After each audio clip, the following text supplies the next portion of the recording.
Good late evening, everybody. DW Pastor Barry here, coming at you from my little love seat here in my bedroom. It's almost 11:30 p.m. here on Tuesday night. This afternoon, late, we went to the lake again, went fishing, got lots of bites this time, but none of us caught a thing. There were turtles and bass jumping, quite a few boaters out in that lake. It's a pretty nice place, and we had never been there before. So that's what I did for my late afternoon. But today I was very busy uploading videos both to Facebook and to YouTube and also onto GodTube. I have that new devotional series that's on my Kindle. It's very short. It's on the Gospel of John, all the chapters of John. And there are 21 days of devotional. They're very short videos, probably about 5 to 7 minutes long at most.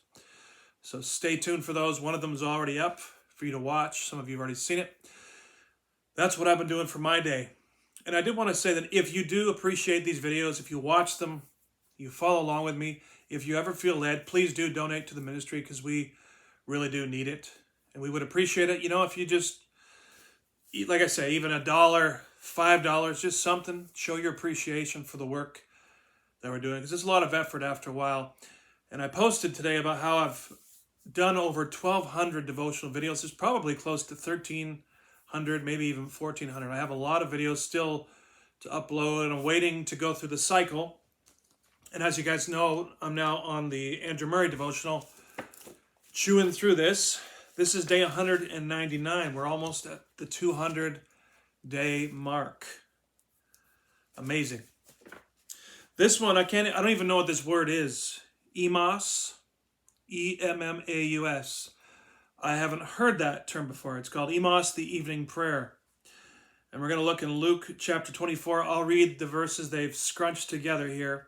Luke 24, 29 through 31. They constrained him, saying, "Abide with us." And he went in to stay with them.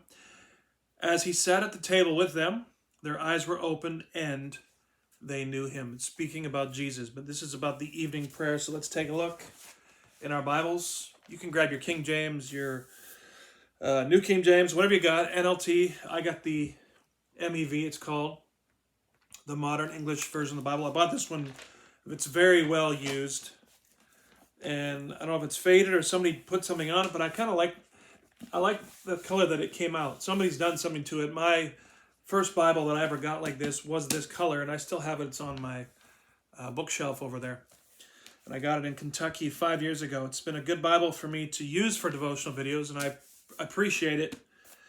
And yes, King James is the best. I know that.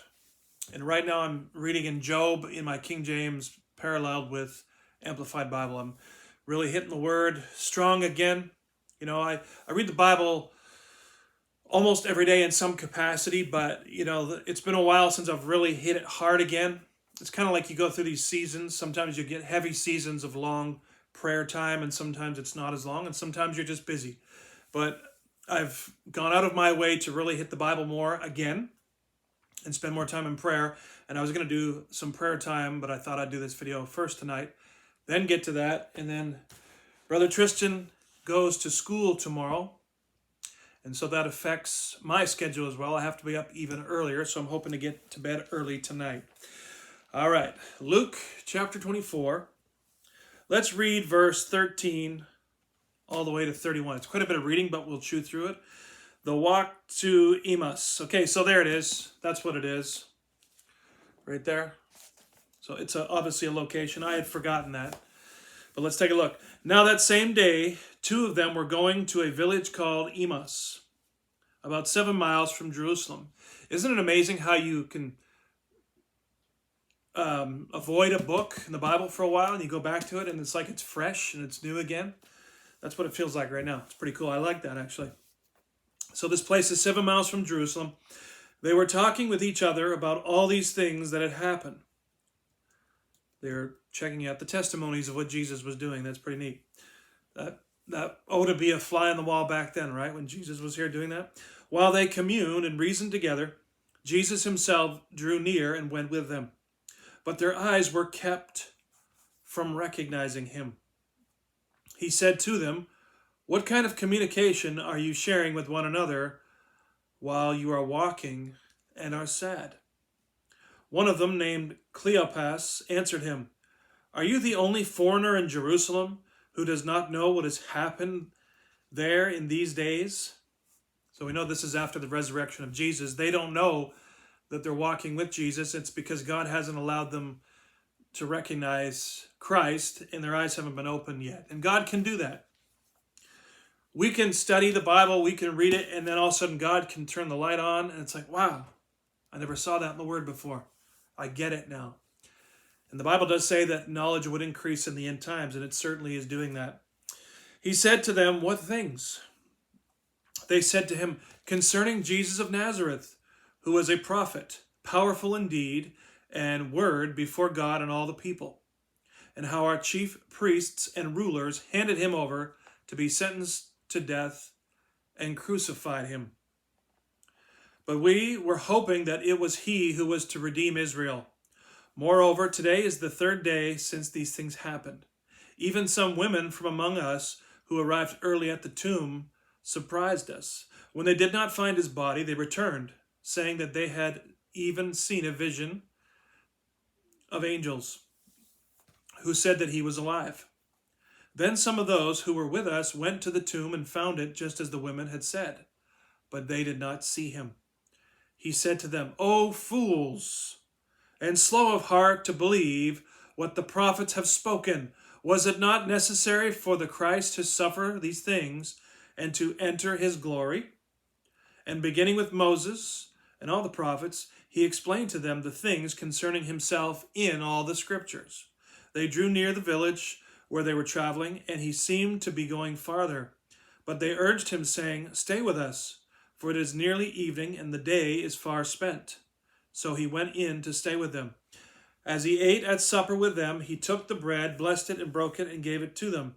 Then their eyes were opened, and they recognized him, and he vanished out of their sight. And you probably might get to ask him, well, why would he do that? Let's take a look at this.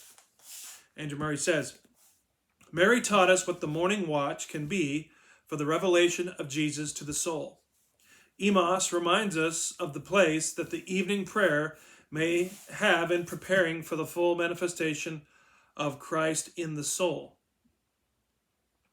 To the two disciples on the way to Emmaus, the day had begun in thick darkness. When they finally heard about the angel who had said that Jesus was alive, they did not know what to think. When Jesus himself drew near," in verse 15, "their eyes were blinded and they did not recognize him." Verse 16, "How often Jesus comes near to us with the purpose of manifesting himself, but is hindered because we are so slow to believe what the Word has spoken.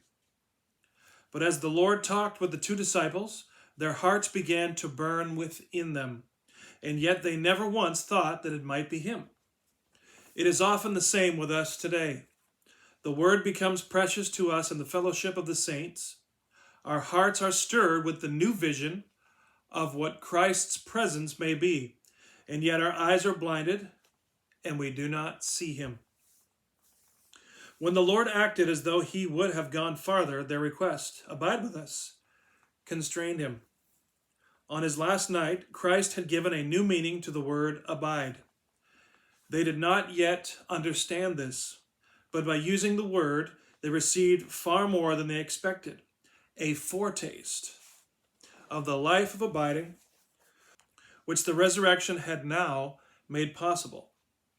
Let us learn the lesson of how necessary it is that, toward the close of each day, there should be a pause, perhaps in fellowship with others, when the whole heart takes up anew the promise of the abiding presence of Christ and prays with the urgency that constrains him, 'Abide with us.'" And what is the chief lesson of the story? What was it that led our Lord to reveal himself to these two men? Nothing less than their intense devotion to him. There may be much ignorance and unbelief, but if there is a burning desire for him above everything else, a desire that is always fostered as the word is heard or spoken, we may be assured that he will make himself known to us. To such intense devotion and constraining prayer, the Lord's message will be given in power. Lo, I am with you always. Matthew 28:20. Our eyes will be opened, and we will know him and the blessed secret of the ever-abiding presence. And I guess part of this devotional is focusing on the importance of knowing that God is there. He's with you. And I tell you, there's 15 states on fire right now. The government is up to something. I don't want to get this video flagged. Stuff is going on. Now is the time for the church to be in prayer because it's not looking good. There are things going on. My spirit was a little bit grieved today with what's happening and what's about to happen. Big things are happening. Big things are coming. And so it's going to be very important for you and I to know that God's presence is with us and he will never leave us. So take comfort in that, guys. I'm going to bed. Have a blessed one. We'll see you in the next Andrew Murray Devotional.